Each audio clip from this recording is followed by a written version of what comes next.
My name is KT Vaughan, and I'm the university librarian at Washington and Lee University. So it's always lovely, yay, go Generals. It's always nice to be on this side of the mountains, although I always forget that it is hotter here than it is up in Lexington. There are times when your profession and your hobbies line up really well, and this is one of those for me because during the day, of course, I serve Washington and Lee as the university librarian, director of the undergraduate libraries. But in my free time, I do all kinds of fiber crafts, of which knitting is my strongest. And I also have worked on and off for my side gig as a knitting pattern designer and as a technical editor. As I mentioned, I had the joy of serving with Nan on the executive committee of the Virginia Library Association. Excuse me if I get the Library of Virginia and the Virginia Library Association backwards. One is VLA and the other one is LVA, and it has messed both of us up every time. Anyway, Nan is a great person. If you haven't figured that out already today, she is also an accomplished knitter. And so back in the fall, when she asked me if I would be interested in giving this talk, there was absolutely no way I was going to say no to that. I want to thank Nan and the Library of Virginia for granting me this opportunity. This is the talk that I always wanted to give. And if any of you are academic people, then you know that there's a talk that everyone wants to give and usually they don't get to. And so it's really, really awesome that I get to give this talk to you today. This has been on my mind for a long time. In the 1980s, my dad, wave, my dad is in the audience. Hi, Dad. My dad took us to Germany when he was on sabbatical at the Uni Heidelberg. And my mom, also in the audience, hi, Mom. They live in Richmond. Mom, I think, was desperate to find things for me to do while I was there because I was 10. Now, she will also tell you that I was interested in yarn from a very young age. This is me. The photo on the left is incredibly adorable toddler me. And I am playing, maybe you can see between my knees is a ball of yarn, which is from my mom's yarn stash. So apparently I have been obsessed with yarn for a long time. But when we were living in Germany, Mom decided that she would introduce me to two different things that have been formative in my life. So one of them was to the art and craft of knitting. And she was telling me last night we had this amazing yarn store in the tiny little town that we lived in Germany, and she bought amazing yarn and made amazing Fair Isle things. And I made a stockinette sweater out of the incredibly 80s era colors of cream, French blue, and dusty rose. It curled like nobody's business, and my second pattern was a cozy for my Swiss Army knife, which I think is, perhaps told you something about what my career would be with knitting pattern design. At the same time, or close to that in time, my parents gave me Charles Dickens's masterpiece, A Tale of Two Cities, for my birthday. And on the screen, we see a picture of the actual book, and this is the actual book that they gave me in somewhere around 1985. This was my favorite book for over a decade. And the thing is that it has both the just joy of Victorian literature and also an amazing knitter in it. So as far as I'm concerned, Tale of Two Cities rightfully deserves its status as Dickens's most popular work of historical fiction. After all, and if you'll excuse the Princess Bride reference, it has fighting, torture, revenge, probably no giants or monsters. It has chases, escapes, true love, and it also has a whole lot of the French Revolution thrown in. For Dickens, it's a pretty short novel. And for me, the young knitter, the future librarian, it was just the villain of Madame Therese Defarge, who completely caught my attention and my imagination. Yes, sorry. So on the screen are two images from two of the earliest serialized versions of Tale of Two Cities. On the left, there is a picture of the tricoteuses, the knitters who were sitting at the foot of the guillotine, keeping track of all the people that they wanted to have beheaded and then counting their heads as they fell. One of them, I believe the one standing, is named La Vengeance, vengeance. and she is Madame Theresa's henchwoman. And then on the right, the picture here is Madame Defarge is knitting in the wine shop that she and her husband owns, and she's talking to John Barsad, who is an English spy. And so this is from early in the book. The left-hand one is from late in the book. And what John doesn't know is that she is recording his name and his description and his crimes so that she can turn him in later to be beheaded. So I want to start out with just a couple of quotes in case you haven't read A Tale of Two Cities approximately 30 times. These really, I think, shed character on Madame Defarge. So on rereading the book very recently, because I admit I had not picked it up in the last 40 years, last 10 years rather, I realized that she is the key villain of this story. She's the one who drives the revolutionary courts with her various evidence against the nobility. Over the course of the book, we discover that she has a personal vendetta against the Marquis Saint-Evremond because he raped her sister and he murdered her brother, and he caused her father to also go crazy and die. Because it's Dickens, it can't be that simple, right? So the Marquis's estranged nephew, Charles Darnay, marries Lucy Manette. And Lucy Manette is the daughter of Alexandre Manette, who had been the doctor who attended to Theresa's sister and who was thrown into the Bastille because he tried to rat out Saint-Evremond. And at the very beginning of the book, he is rescued from the Bastille by the Defarges and returned to England. So they have loyalty to the Manettes, but also deep hatred for Charles Darnay. So, right, it's all very complicated and messy. So here's how we are first introduced to Therese Defarge. Only one soul was to be seen, and that was Madame Defarge, who leaned against the doorpost, knitting, and saw nothing. The prisoner had got into a coach, and his daughter had followed him. That's Alexander and Lucy. When Mr. Lorry's feet were arrested on the step by his asking miserably for his shoemaking tools and the unfinished shoes, Madame Defarge immediately called to her husband that she would get them and went knitting out of the lamplight through the courtyard. She quickly brought them down and handed them in, and immediately afterwards leaned against the doorpost, knitting, and saw nothing. I am very impressed that she can knit and walk at the same time. I think many of us like to practice that skill. Also, we all know that she's leaning against the doorpost, knitting, and seeing everything, right? So at first in the book, she's just described as always being around and always knitting. And at first, Dickens tries to claim that she sees nothing, but increasingly she's getting more and more hostile to the aristocracy and even being aggressive towards them in the street. So for instance, we get these quotes about her a little later in the book, in which we discover that she is not just knitting, she's knitting a register of names and deeds into her knitting so that she can report that back out to the revolutionary courts. For instance, at one point, her husband is talking to one of the Jacques, and the Jacques are spies and rabble-rousers. And one of the Jacques questions the validity of the register. So the first quote here is, "Confide in Madame Defarge, it would be easier for the weakest poltroon that lives to erase himself from existence than to erase one letter of his name or crimes from the knitted register of Madame Defarge." And can we take a moment to appreciate the word poltroon? Later, while watching a parade of aristocrats at Versailles, she has an exchange with an unnamed man who is part of the audience. It goes like this. "You work hard, madame," said a man near her. "Yes," answered Madame Defarge, "I have a good deal to do."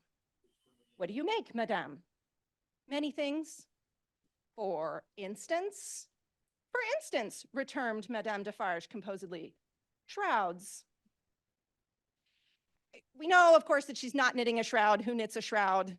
But she's not knitting a shroud. She is knitting evidence against the nobility, which she is going to use, starting in a few pages after this, to further her stated end of extermination of the rich. And Dickens uses that word, extermination.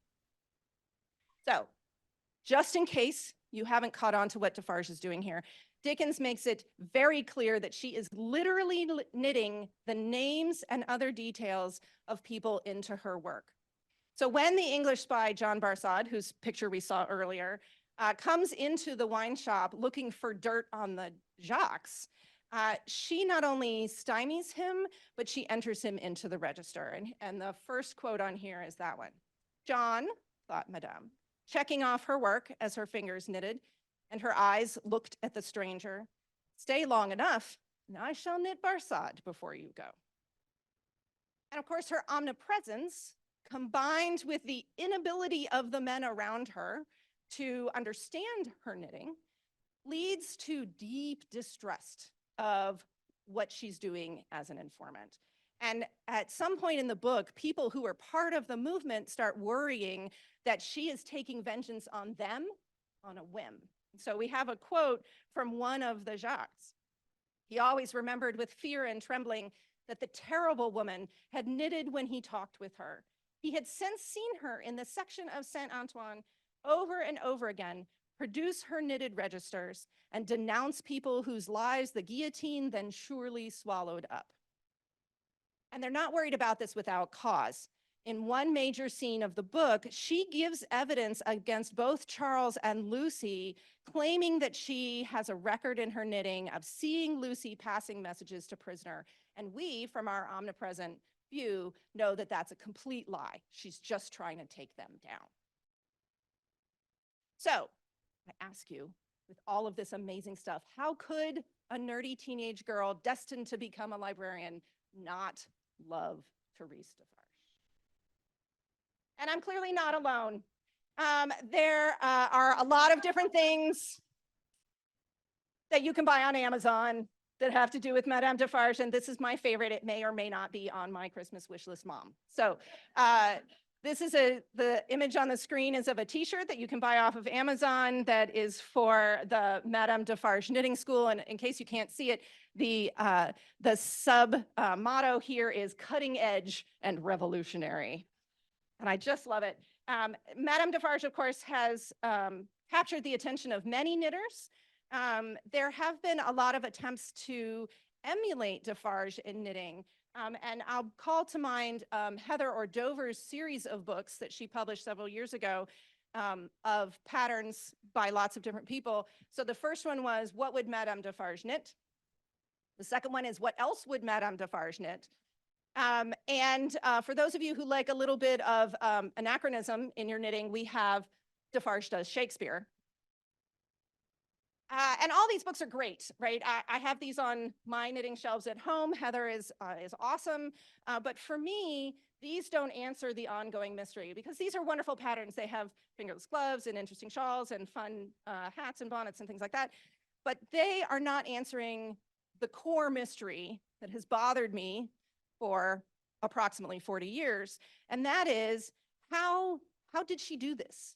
How did Therese Defarge encode all of that information into her knitting in a way that she could get it encoded, the people around her didn't know what she was doing, and she could read it back to the Revolutionary Courts? And how did she do that fast enough and with enough accuracy, because the world was literally burning around her at the same time? So that is the thought discussion that I would like to lead us on for now. Okay. So, before we get into that, I want to just note that I have been really interested in cryptography and codecraft for most of my life, and I'm going to lay that at Dickens's feet for starting me on that. When I was in the 6th grade, I even created my own coded alphabet for my own use. I didn't share it with anybody else, so I could like write notes to myself, and I thought nobody knew what it was. Well, we can debate that later. But in the mid-20-teens, so about 10 years ago, I read 2 books that really got me thinking again about this particular interest. And so on the screen, we have images of the covers of The Code Book by Simon Singh on the left, It's a historical survey of different types of codes and spycraft, going all the way back to the ancient Egyptians and the ancient Greeks. It was fascinating. And the second one is Code Girls, the untold story of the American women codebreakers of World War II, written by Liza Mundy.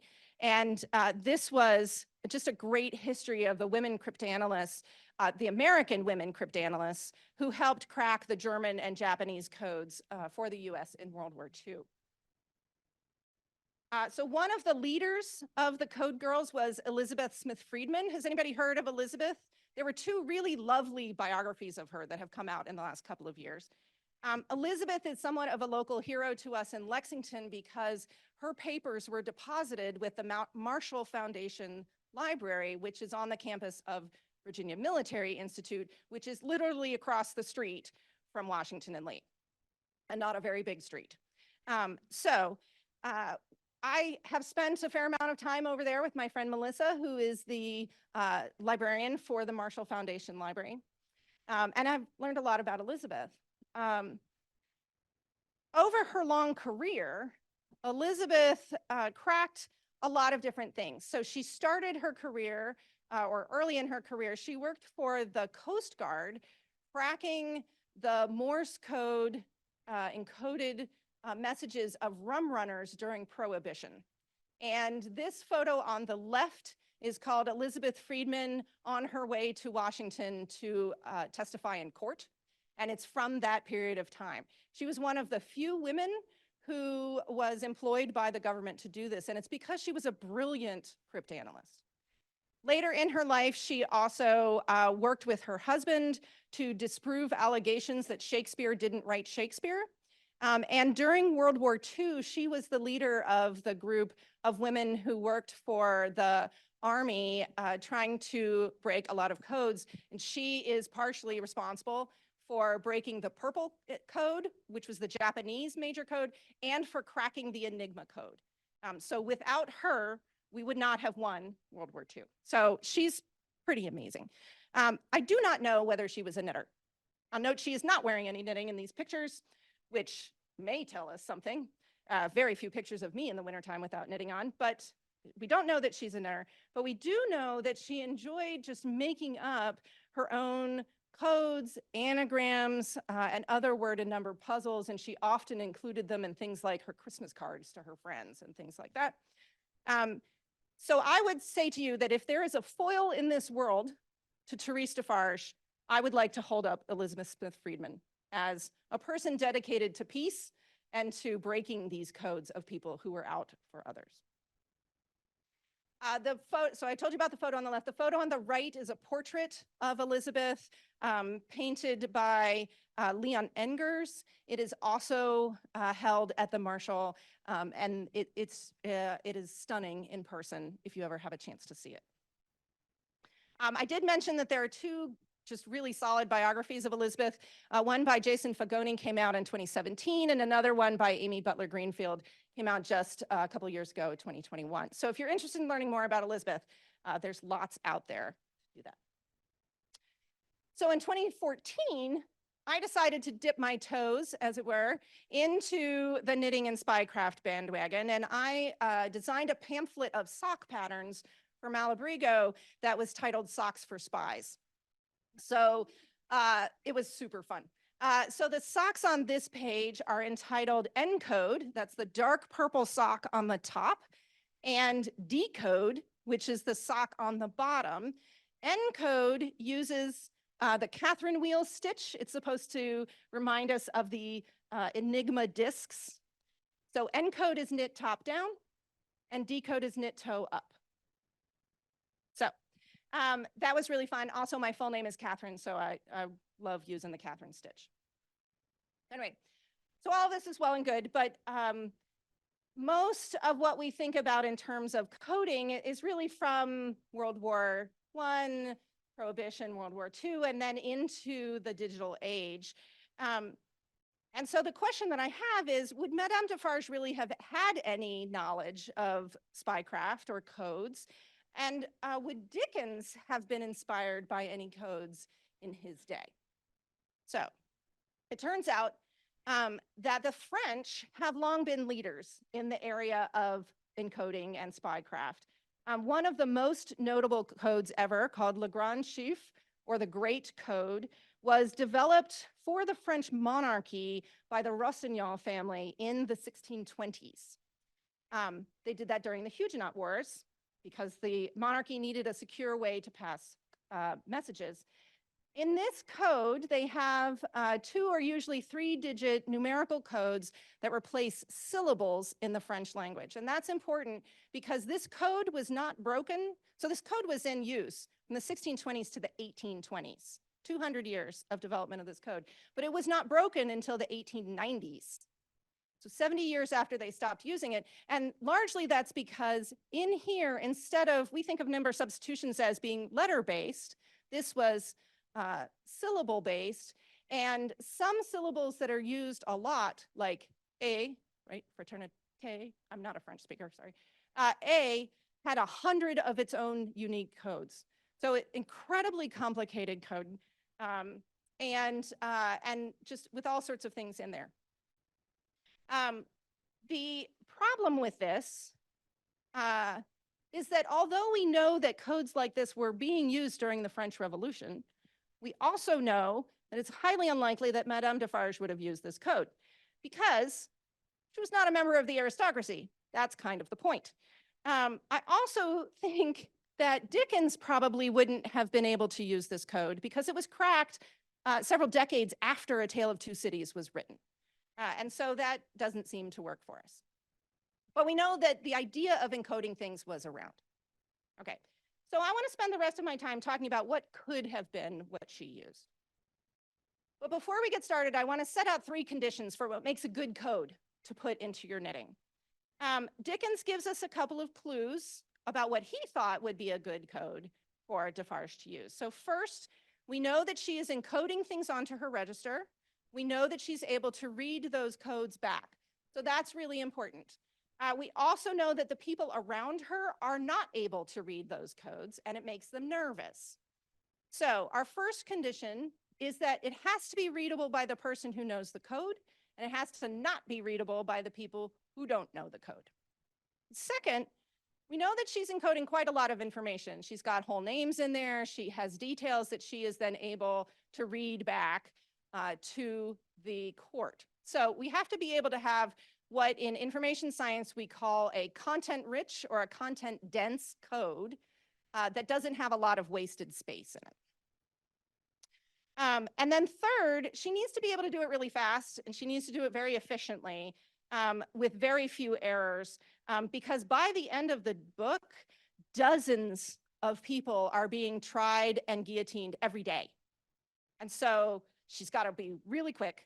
There's just not enough time to spend on any one person in her knitting. So given those 3 conditions, I want to work through some examples of knitting that clearly are not meeting these. And I have to say, the last time I gave this talk was to a group of people who are not accomplished knitters. So, you know, you will, I think, have a slightly different take on some of these. Okay, so here's the first one. Hopefully you can see the detail in this. This is just a lovely Aran sweater. So allegorical stitches, such as those that are used in sweaters like this one, Scottish and Irish fishermen's sweaters, they clearly fail all 3 of our conditions. So some people will claim that stitches hold meaning, that the braids are for strength, and that the moss stitch is for a good harvest, and that diamonds are for wealth, right? All those things. There is clearly not enough ability in an Aran pattern to encode all of the information that we need. And I have attempted an Aran sweater before. It's not fast. It should take the whole revolution to knit this damn thing. Okay. So I don't think that's going to work for us. So similarly, it is possible to knit pictures and symbols directly into your knitting. So here's a washcloth that has a peace sign knitted into it in garter stitch on top. I have knit a lot of these. My favorite one actually has a Dalek in it, and it says exfoliate at the bottom. Anyway, but again, In this case, we can really see what we mean by that, right? So the people around us can tell. It also takes not as long to knit a washcloth as it does an Aran sweater, but still, you know, like more time than you want and not enough content on here. Now you can do things to mask your stitches. And so we have illusion knitting.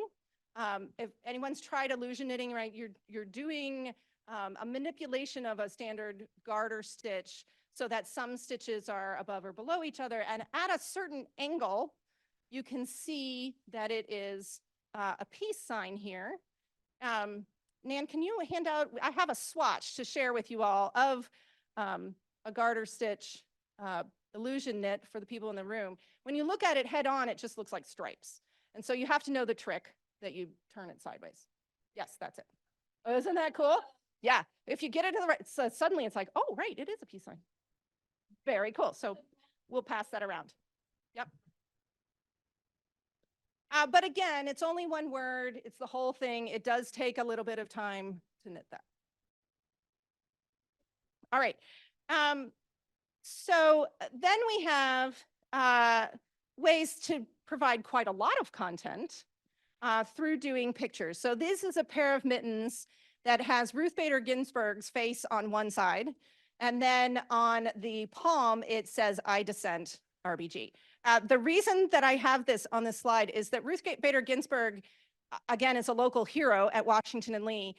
The story is that when she came to on an accreditation visit of our law school in the 1970s, she dinged the university for not having women in the law school. And so we started admitting women to our law school. This is before she was on the court. The college did not start admitting women for another 10 years. So we are very much in love with Ruth Bader Ginsburg. So that's why I wanted to have these. Also, these mittens are amazing. But again, like everybody can see what you're knitting, and stranded mittens take a lot of time to knit. So again, so it seems that Madame's Knitted Register not only is using our knitting to draw a verbal portrait of people, but she's also not writing words legibly for people.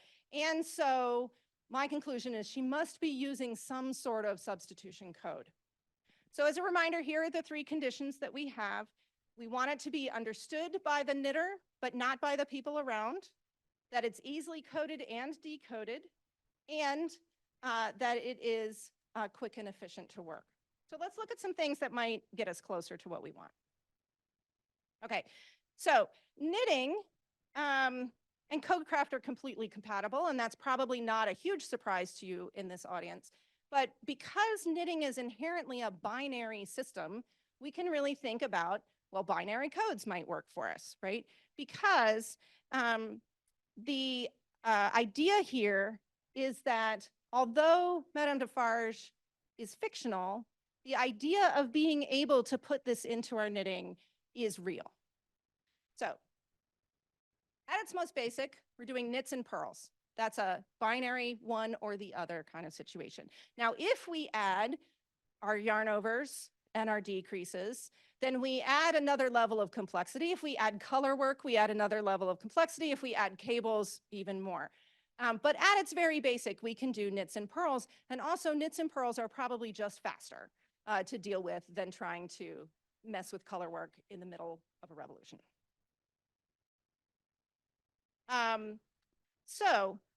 But at the same time, knitting has some, I'm calling them vagaries, quirks, that can make it a little difficult. So one of the things is that if you're a chart knitter, you know that we start our knitting at the bottom right-hand corner and we work our way up.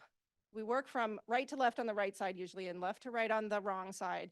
But when we think about reading things in English and in French, we start at the upper left corner and work our way down. And so this can be confusing when you're first learning charts, and honestly, when you are 30 years into learning charts, it's also confusing.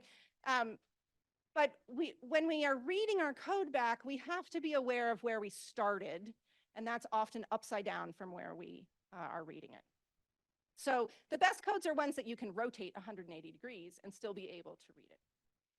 But also, since we're row-based in our knitting, we have a complication that if the code requires more than one row to complete a letter, then we have to hold all that in our heads. So if you're writing a word and it takes 2 rows to finish every letter of the word, then that can be just really mentally taxing. And again, and I think I've said this already, it's the middle of the French Revolution. So I'm thinking that probably she needs something relatively simple so that she doesn't make mistakes. So perhaps the easiest code she could use is a simple number substitution code. And I recognize she's French and they have a different number of letters, but we're using English here, 26 letters, right? Also, for all of my examples, I have chosen to use the word peace because I would rather be more like Elizabeth than like Therese. So we have peace. So P is the 16th letter of the English alphabet. So we have our purl stitch in stitch 16. E is the 5th letter, A is the 1st letter, and C and E, right? So we can see pretty easily that it would be obvious where your stitches go. The problem with this is that there's an awful lot of wasted space in this code, right? And I lose track of my stitches after about stitch 3. And so I would have to go back and be like, okay, I did A, B, C, D, E, right? I have to count which number it is. And then I have to figure out, like, am I at stitch 16? Oh, crud, I'm at stitch 18. I have to back up, right? So this seems like probably not a great option for her because it just lacks the efficiency and it is not content dense. There's just too much going on. It does get every letter on 1 row, so that's good. But I don't think that this is the best option, especially if you have people with letters in their names at the end of the alphabet. Okay, so one solution is to compress this down. And so I want to talk about this concept of base 6. In this case, what we're doing here is instead of stretching out all of our letters over 26 stitches, we're assigning numbers in a version of base 6, which just means that you count A, B, C, D, E, F are the first 6 numbers, right? But then when we get to G, we start over with 11, 12, 13, 14. So that's the idea of this. What we've done here is that then P, instead of being 16, becomes 2 and 10, but really it's this 6. So it's 2 in this 6, and then it's 4 in this 6. Trust me, it does make sense when you see it all written out. And so, yeah. So in this case, because I'm going to show you some work that a colleague of mine did, and I'm following her convention, she decided that the 0 she would put in the 6th place. So that's why there's a 6 here, but we have E becomes 0, 5, C becomes, oh no, this is A. Sorry, I can't spell the word peace apparently. 0, 1, 0, 3, and then E again, 0, 5. Okay. So the advantage of this is that we've got a lot less wasted space going on in here. And our letters are still 1 letter to a row. On the other hand, this becomes a very, very skinny scarf if this is what you're knitting. So, you know, we're trying to think about what's going on, and we still do have, I mean, every letter still has to have 12 stitches to be able to knit it. So while it's better than 26, it's still not, I think, where we want to get. So I want to talk about the work that my colleague Naomi Parkhurst, also known as Gannett, has done in trying to think through this about 15 years ago. So she took this idea of the base 6, and instead of having the letters be all on 1 row, she decided to have them be split over 2 rows. In the case of peace, that means that we get a slightly more compact widthwise stitch because it's 6 stitches across, but a more lengthened vertical one through the rows. There's a photo of a swatch knit here, and I also have a copy of the swatch where, yes, Nan is being my Vanna, please. Yes, the first one there, in which we can kind of see the purls going up. In this case, it's 4 across and 2 up. And I want to take a moment here to recognize my daughter, Mary Elizabeth, who I mentioned at the beginning, is at UMass Amherst, where she is an orientation counselor for the summer. She knit many of these swatches, and I believe we saw her on Zoom. So hi, Marielle. thank you for doing a lot of this labor for us. So in this case, we can kind of see that if you know where you're starting, you can maybe read back the word piece from here. The problem is that then Gannett has a really good time kind of going through and thinking about how far can we push this kind of concept. And what ends up happening is that we get farther and farther away from the ability to decode our knitting. So I want to show you some of those because I think it's really beautiful work. So in this chart, she has taken our original pattern and she's mirrored it both vertically and horizontally. So here would be the original piece, and then it's duplicated, and it's book matched, if you'll let me have the literary reference. And she's also taken away a duplicate stitch in the middle. So she's done a fair amount of manipulation to this, but technically it's still piece. I actually think, and we have another swatch. Thank you, Nan. I actually think it looks kind of like little hearts, or from here it looks like a little smiley face. I think it's kind of cute, isn't it? Yeah. So that's one way to do it, and then you can push it even further by transforming it into lace. She also, on her site, transforms it into color work and into cabling. She has a lot of different versions of the lace in which she moves the decreases around, which if you all are lace knitters, you know that can really change the feel of the fabric. So there's another swatch for this one. It would be really hard to read this back. This lace is just so much harder to read from than a simple knit and purl. Okay. What you end up getting, though, in this process that Gannett has created are some really just stunning lace patterns. So these are two projects that are on Ravelry right now that use words turned into lace knitting using Gannett's process. So the one on the left, that lace reads summer, and the one on the right reads beloved. And I lust after these shawls. So, I mean, they're really gorgeous, but also like this absolutely meets the criterion of other people not knowing that you're coding things. But you have to trust me that this says summer and beloved, because decoding this would be really hard.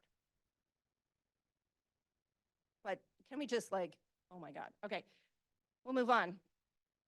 Staring at beautiful knitting.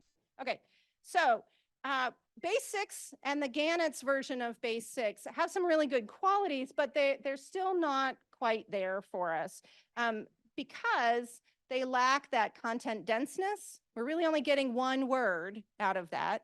And I assume that there are a lot of Englishmen named John floating around France during the French Revolution. You don't want to know which one that you want to behead. She might have been happy beheading all of them. I don't know. But anyway, so again, let's look at our three conditions. So it seems to not be readable by the person who did it coming back. It seems to not be able to cover all of our names and descriptions. And lace work is gorgeous, but those shawls are not quick to make either. Right, so. All right, so another French contribution, remember I said that the French are really good at codes. Another French contribution to the world of coding is Braille. Braille was designed by blind educator Louis Braille, roughly from the 1820s to the 1830s. You have probably seen and felt Braille on door signs and in other spaces. It is a system of raised dots that you feel with your fingertips and can read in that way. This code is based on a French code called night reading, which was created in the Revolutionary Wars in the 18-teens by Charles Barbier. Charles Barbier also founded the school that Braille attended. It's called night reading because it was one of the uses for it was officers would be able to read messages in the dark, right? So when they were passed during wartime, they didn't need to turn on a light and give away where they were. So much of this is based on war, and that's why I'm using the word peace throughout. So Braille is considered the first truly binary code. It has on and off, dot, no dot to encode its work. And given its rise to prominence in the mid-19th century, I think that it's starting to get into a place where Dickens might have been aware of its existence by the time he wrote A Tale of Two Cities. So this slide shows the simplest version of standard English Braille. It uses a 2x3 matrix to lay out the letters. There's also ones for punctuation and numbers. I did not include those on the slide.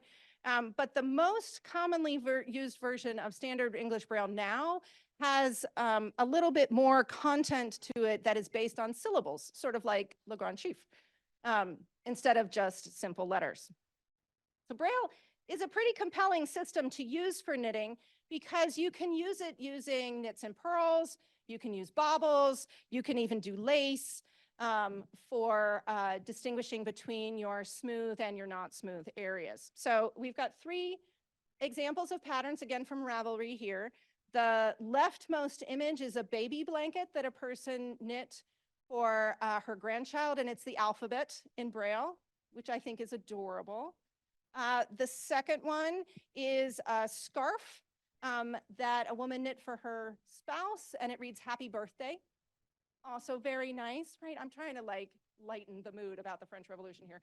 Okay, and then on the right we have it's lace and baubles, which I think is very interesting. And it was for a baptism, and it reads, "The Lord is my shepherd." And the thing I love about this one in particular is that if you were wearing this scarf or, the baby blanket for this one, what you see, I've cropped a lot of the color work that's going on. She's got this wonderful cable and eyelet pattern on either side. You can see there are these twisted stitches here. You wouldn't necessarily look at this and know that there's a code written onto this page. So this one really does meet our need for people to be able to pass the codes without other people seeing them. Okay, so I really love the idea of Braille. And so I decided that I would go and chart out the word peace in Braille. So here's the chart for peace in Braille. Because I'm a knitting pattern designer, I get bored really easily with doing simple stitches. And so I threw in some eyelets to distinguish one stitch from another. And the swatch that's going around, you'll see, has a fair laciness to it. In this case, what I used were purls for the bumps, right? And then just knits for everything else. So this is what the chart for peace looks like. There's something really subtle about how the purl bumps are just kind of in there, right? It's not hitting you in the face that there's coding going on, and when you can see in the swatch that's the case. So Braille seems kind of appealing as a solution to Madame Defarge's problem. The problem here, though, is that every letter needs multiple rows. And we're starting here at the end of E and having to remember, where are we, what letter are we on, what does all of Braille look like? And that is a lot of content to hold in your head. And then when you're done with it, you have to figure out, oh, that's okay, that's the next slide. You have to figure out how to read it back, and so you have to make sure that you have it up on the right direction. So here's a close-up of the swatch that's going around. And so you can kind of see here are the 2 bumps of C in this one. A, because it's the first letter, just has 1 bump in the corner. So I actually really enjoyed knitting this particular thing. Actually, Marielle knit this, but I really enjoyed having Marielle knit this. And so you might see this from me somewhere else in the future. So if you're holding the swatch, does somebody have the swatch? If you're holding the swatch, if you rotate it upside down, you'll notice one of the problems with Braille, which is that when you rotate the Braille code upside down, it still looks like Braille, and it doesn't mean anything. So here is, I've literally flipped the chart 180 degrees, and we end up with nothing. And so that's kind of a problem. And it's mainly a problem because of the multi-row nature of this particular code. So what Braille as a potential Defargian code teaches us is that we really do need something, perhaps something like that first basics that I showed you, that puts the entirety of one letter on one line. And we also want something that takes up less space than that code. so that we can fit more code into that line.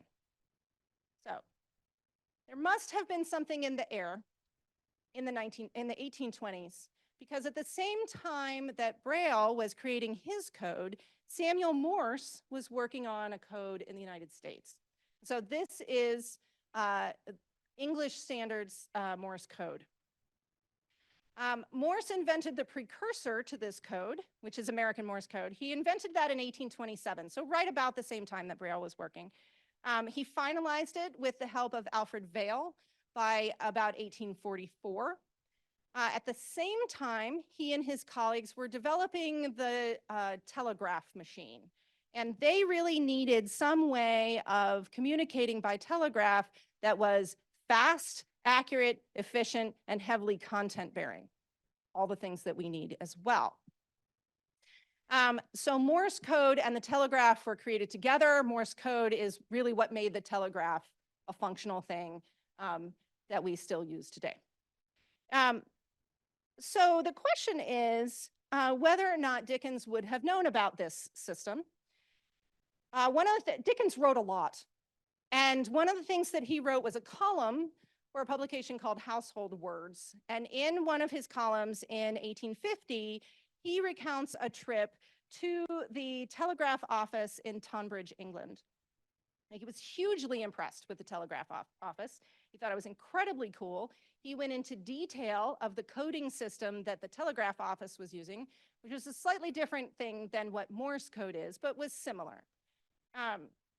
And that code was replaced by Morse code pretty quickly because Morse code is really quite good and has been translated into lots of different languages since then. So Dickens was very much a polymath. He was very much interested in advances in technology, and he was interested in just all sorts of, he's kind of like a magpie, collecting things for his books. And so I am absolutely confident that Dickens would have known about Morse code and would have been excited about Morse code. So what is so special about Morse code? So codes like Lagrange chiffre used really complicated 3-digit numbers to replace the syllables or letters. Users had to have a code book to be able to decode things, which is a problem for us with the knitting. I'm fairly sure Madame Defarge is not running around with a code book next to her while she's knitting. But codes like Braille were based on how frequent, codes like Braille were based on the location of the letter in the alphabet. So A gets 1 dot at the very top, B gets 2 dots, C gets 2 dots in a slightly different arrangement, and so on. And they use the same amount of space for every letter. That's what's really interesting about Braille. Every letter in Braille is that 2x3 matrix. But Morse was really interested in how do we speed these things up and make them even more content dense. And so instead of assigning their codes by placement in the alphabet, Morse assigned the codes by the frequency of the letter according to an analysis that he did of a newspaper in New York. And so E has 1 dot because it is the most commonly used letter in the English alphabet. And then things like Y has 3 dashes, a dot, and then 2 more dashes because we just don't use that letter very often. In addition, Morse code can be used both as sound pulses and also as a visual code. And so that works really nicely for us too.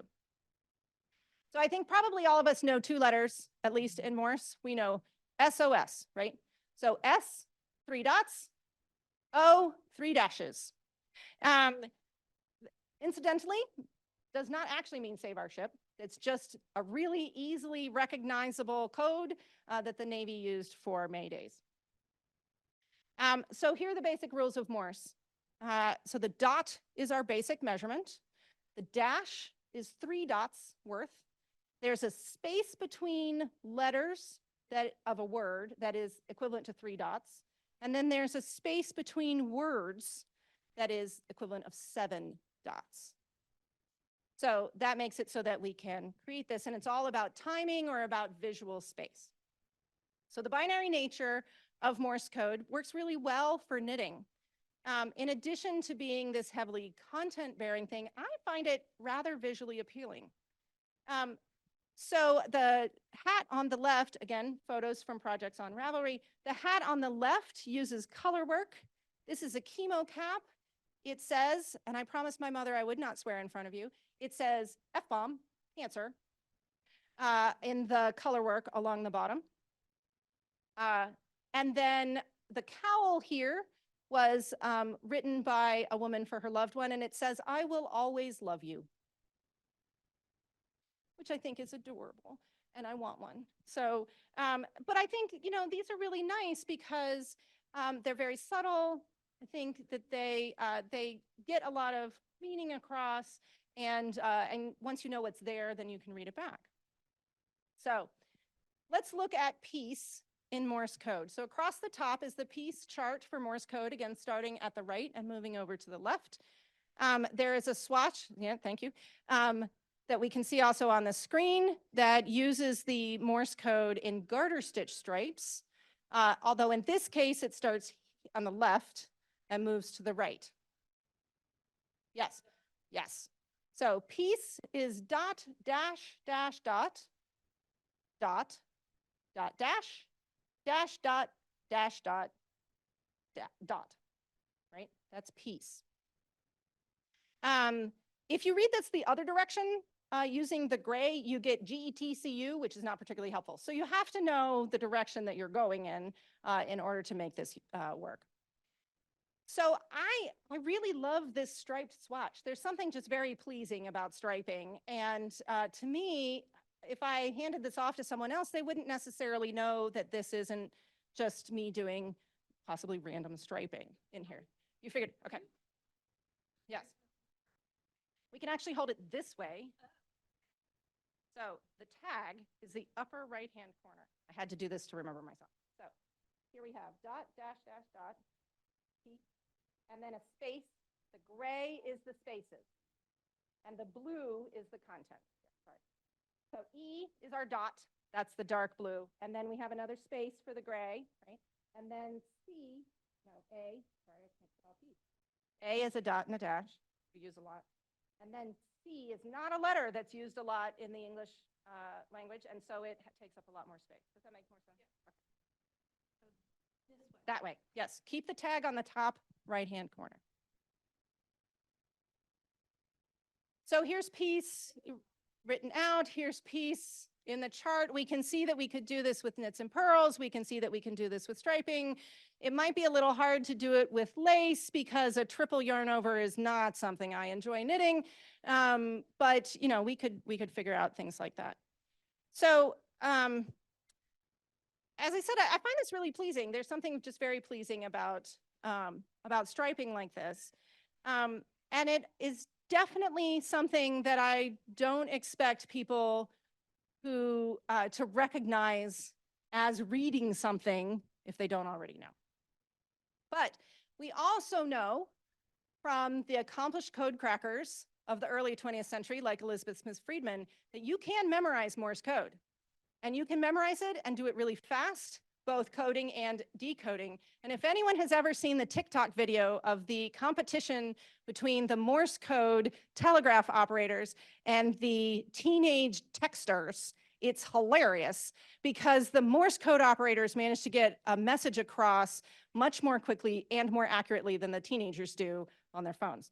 And it makes me laugh every time. So the thing about Morse code is that because it's arranged in this way of having the most commonly used letters have shorter codes than the more infrequently used letters, you can pack a lot more content into the code than you can with any of our other number substitutions. So for instance, when we look at peace, you can see that peace in Morse code takes 41 stitches to fully encode the word peace. But when we did it in the base 6, that was 12 stitches per letter, which comes to 60 stitches total. So we have saved a lot of stitches here. And that is a really good thing, again, when you are trying to code things in the middle of the French Revolution and you just can't risk losing track of where you are. So The other thing that is great about peace is that if we knit it from right to left, as we usually do on the right side, we can then flip it over and it still reads peace the other direction, which is awesome. So, so that is just a nice little extra thing that makes it useful for us. So it really seems that peace may be our answer. So here again are 3 conditions. This is the last time that I'm going to show you this to you, so I hope you aren't too tired of them. So 3 conditions. We've got Morse code, which is clearly both encodable and decodable by the person who's doing it. So we have met our first condition. It doesn't look like you're knitting anything obvious. So that also meets our condition of not being clearly, ratting you out to the French authorities at the same time. So that's condition 1. Second condition, that we have to be able to encode names and descriptions in this content-dense way, efficiently and accurately. So we've got that. This seems to be something that Morse code can also do because of this ability to compress down the amount of space that you need for any given word. So then we have this third question.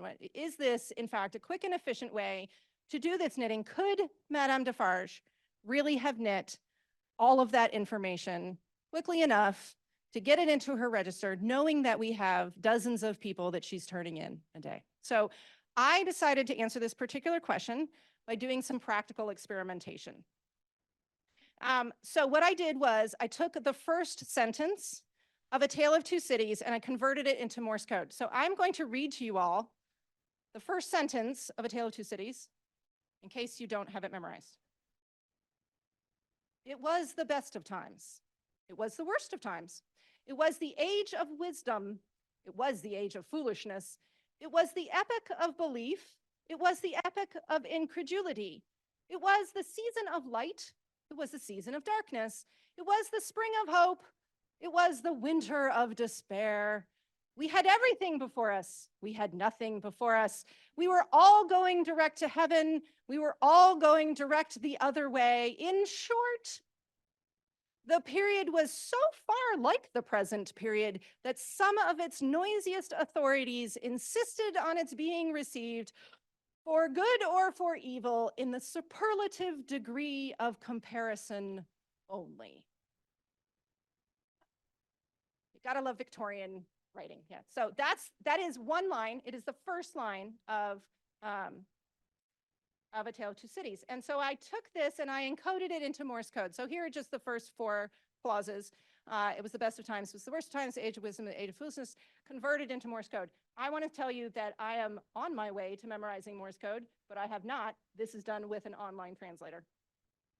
And also, the interesting thing here is that the comma, this is the comma, dash, dash, dot, dot, dash, dash. It takes up a lot of space. Like, you would have been better off with periods. But anyway, so here's the Morse code. What I decided at that point was to take this Morse code and I cast on 120 stitches in the round. I recognized that Madame Defarge probably was not knitting in the round, just due to knitting technology at the time. But also I prefer knitting in the round. So I decided to do it in the round to see if I could encode this into a cowl and to see how long it would take. So this is the final cowl. From start to finish, the project took me about 9 hours. Knitting in the round goes a lot faster for me. Mostly, I was knitting this while I was watching the finals of the new Professional Women's Hockey League, which I felt was a fair comparison to the French Revolution, because there was a lot of shouting in my household. Unfortunately, I was rooting for the teams that did not win, so that was part of it. And so I consider myself a pretty speedy knitter. I'm probably not as fast as Madame Defarge was, but it's possible. So it really seems, oh, and I should stop and tell you, when you look at this, I'm going to use the one on the page, you wouldn't necessarily know that this was anything other than a person who's sort of doing random knits and purls, right? But you can see from the upper left, the word it was, so it dot dot dash was is dot dash dash dot dash, dot, dot, dot. It was. And because of the structure of that sentence, we can see it was the happens a lot. It was, and so we get this pattern, and then all of a sudden it's like, ooh, did Katie mess up in the middle here? Like her pattern went all kind of wonky. This is when we get into the epic of whateverness. And so all of a sudden things start changing, and then down here is when we get to the second half of the sentence where he's talking about it was the season so like our current season. And I absolutely can hold up this piece of knitting and read to you that first line off of here. So it meets all of our criteria. So it does seem like Morse code would be a good option for Madame Defarge to have used in the register because it meets all of our conditions. And I strongly suspect that Charles Dickens was aware of it because this book was written in 1859, which is 15 years after Morse code was invented, and 9 years after he visited the telegraph office and wrote his article. I've already brought up Shakespeare once in the context of Madame Defarge, so I'm just going to say, there's the rub. Morse code was not invented until decades after the French Revolution. And so clearly it's not the exact code that Madame Defarge used, but I'll point out that our friend Dickens never let a little bit of historical inaccuracy get in his way. And in fact, in the first pages of A Tale of Two Cities, he mentions spirit wrapping, which was a sham spiritualist practice created by the Fox sisters in the 1840s as a means of communicating with the dead. And he's just got it in here. It's clearly a thing that his readers in the late 1850s would have been familiar with. And so he's throwing that in because it doesn't really matter to him whether or not that was actually a thing in the 1790s. So to solve this problem, I went back to the source material, which any good librarian will tell you to do. And I found a quote, and this is the last quote that I'll read to you. Jacques, returned Defarge, drawing herself up. This is her husband, Defarge. If Madame, my wife, undertook to keep the register in her memory alone, she would not lose a word of it, not a syllable of it. Knitted in her own stitches and in her own symbols, it will always be as plain to her as the sun. So how did Madame Defarge do it? Not even Dickens knew. But do not despair. We have many tools now to be able to encode meaning into our own stitches, and I hope that we will follow the more peaceful and law-abiding example of Elizabeth Smith Friedman rather than the bloodthirsty tricoteuse Madame Defarge. Thank you all.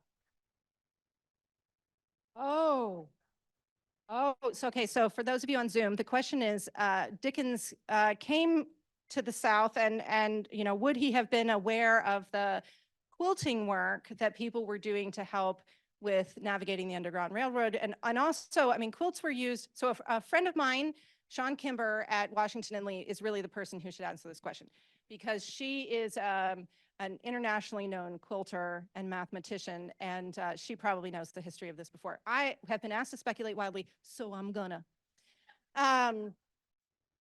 One of the things that we know about Dickens is that he just really loved learning new things.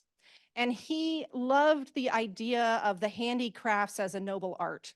So Dickens was a good friend of William Morris, who does the wallpaper. We mostly know about William Morris now. And they were in business together, creating textiles and creating home goods and things like that. And so Dickens was part of this arts and crafts movement of the Victorian era that was very interested in what had been sort of the domestic arts. He was interested in lifting them up. Now, I also want to say, and this is not speculation, Dickens was not a pro-woman man. And he was awful to his wife, and he was not lifting these up as a way to celebrate women's work. He was lifting them up as some noble idea about the value of labor, but not from the domestic and gendered sort of situation, more like kind kind of revolting against the Industrial Revolution, more like that. So I think that if he had encountered those quilts, he would have found them fascinating. But also, I question whether a white aristocrat from England visiting Virginia would ever have come across them, and whether the people who were escorting him during that time would have known what they were. So I think he would have loved them. I don't know that he would have known about them. Fair? Other questions? Yeah.